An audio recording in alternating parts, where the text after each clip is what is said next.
लिए गौकर्ण ने तर्पणादि क्रिया करी, पिंडदान करा, गया जी का पिंड दिया, गया जी में श्राद्ध करा, ब्रह्म कपाली करी। गौकर्ण ने अपने भाई धुंधकारी के लिए कितना कितना प्रयास करा, उसके बाद भी धुंधकारी को मुक्ति मिली क्या? जम के तो बोलो, मोक्ष मिला था? नहीं, मुक्ति नहीं मिली उसको। तो गोकर्ण के मन में कृष्ण उत्पन्न हो गया।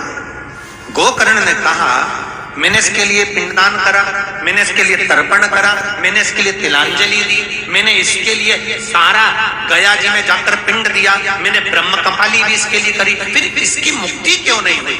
कारण क्या है? क्या गया जी से किसी की मुक्ति नहीं होती? क्या ब्रह्म कपाली से किसी की मुक्ति नहीं होती? क्या पिंडदान से किसी की मुक्ति नहीं होती? क्या तिलांजलि देने से किसी की मुक्ति नहीं होती? आखिर इसको मुक्ति क्यों नहीं मिली? इसका मोक्ष क्यों नहीं होता? सूर्य नारायण भगवान ने कहा, अरे ओ गोकर्ण, तेरे भाई को मुक्ति क्यों नहीं मिली उसका एक कारण है। तेरा भाई आत्मदेव की संतान नहीं है, ये धुंधली का पुत्र नहीं है, ये तो धुंधली की सहेली का पुत्र है। उसको ये गोदी लेकर आ गई थी, पैसे दे दिए थे, बेटे को लेकर आ गई थी। अब इसको नाम मिल गया पिताजी का आत्मदेव, माता का नाम मिल गया धुंधली, गोत्र भी मिल गया आत्मदेव का, पर सही में औलाद किसकी है? सहेली। जिस समय पर इसका पिंड दिया जा रहा था, जिस समय पर इसका तर्पण किया जा रहा था, जिस समय पर इसकी तिलांजलि दी जा रही थी, गया जी में जब आप पिंडदान कर रहे थे, तर्पण कर रहे थे, तिलांजलि दे रहे थे, ब्रह्म कपाली में आप तर्पण कर रहे हो, तिलांजलि दे रहे हो, उज्जैनी में आप तर्पण कर रहे हो, तिलांजलि दे रहे हो, उस समय पर इसका गोत्र बोला जाता है। तुमने गोत्र कौन का बोला? आत्मदेव का। नाम किसका लिया? पिताजी में आत्मदेव का। माता का नाम क्या लिया? धुंधली का। पर इसके असली गोत्र को तुम नहीं बोल पाए, इसलिए ये तर नहीं पाया, इसलिए ये प्रेत योनि में पड़ गया, ये भटक रहा है, ये तर नहीं पाया।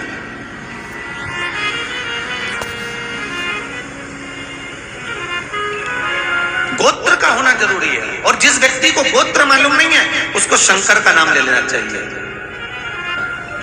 नमः शिवाय, शिव शंकराय।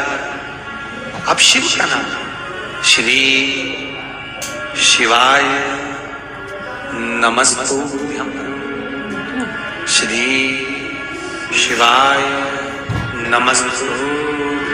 जब गोत्र नहीं मालूम तो शिव का नाम दे।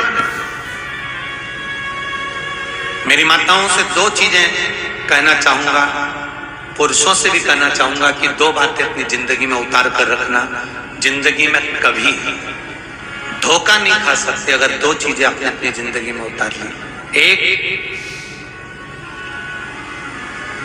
गौ माता को अपने घर से एक रोटी देना चालू कर दीजिए, जिंदगी में कभी धोखा नहीं खाओगे। जिंदगी में कभी धोखा नहीं खाओगे, बस गौ माता को एक रोटी देना चालू कर दो। और दूसरा, स्नान करते समय या भोजन करते समय या तीर्थ में क्षिप्रा, नर्मदा, गंगा, सरयू, सरस्वती, मंदाकिनी, जितनी भी नदियां पवित्र हैं, इसमें जब स्नान करो या घर पर स्नान करो, उस समय पर गंगे हर या नर्मदे हर, ये दो कहना चालू कर दो, कभी धोखा नहीं। अपने जीवन में धारण कर लीजिए। पहले नंबर का क्या? बोलो, जम के बोलो जरा। गौ माता को रोटी। और दूसरे नंबर का नर्मदे हर या फिर गंगे हर, हर हर गंगे या नर्मदे करो। क्या होता है नर्मदा हर कहने से, हर हर गंगे कहने से होगा क्या? नर्मदा पुराण 8वां अध्याय, कभी मौका मिले तो पढ़कर देखना। कल्याण का, गीता प्रेस गोरखपुर, कल्याण का गंगा अंग, भागीरथी गंगा अंग, कभी पढ़कर देखना, उसमें दोनों का वर्णन लिखा हुआ है। जिस समय हम हर हर गंगे बोलते हैं या नर्मदे हर बोलते हैं, एक लोटा पानी जब अपने ऊपर चढ़ता है या अपन किसी पवित्र नदी में डुबकी लगा रहे होते हैं या घर में एक लोटा पानी अपने ऊपर डालते समय हर हर गंगे या नर्मदे हर बोल रहे होते हैं, उस समय पर सारी पवित्र नदियां और हमारे पूर्वज, हमारे पितर, हमारे आहूत, हमारे वासुक और 33 कोटि देवता हमारे नर्मदे हर बोलते ही, गंगे हर बोलते ही हमारे सम्मुख में आकर खड़े होकर हमको पवित्र कर चले जाए। केवल 2 चीजें धारण कर लीजिए, एक गौ माता की रोटी और एक गंगे हाथ, नर्मदे हाथ।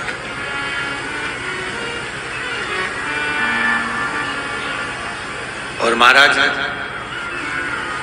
इसलिए तो लोग शायद भजन में कहते हैं ना, मां नर्मदा तू है कलयुग की गंगा, दर्शन से तेरे मन हो जाए चंगा। केवल मात्र स्मरण से। अब इसमें कोई तुम्हारा पैसा लग रहा है क्या?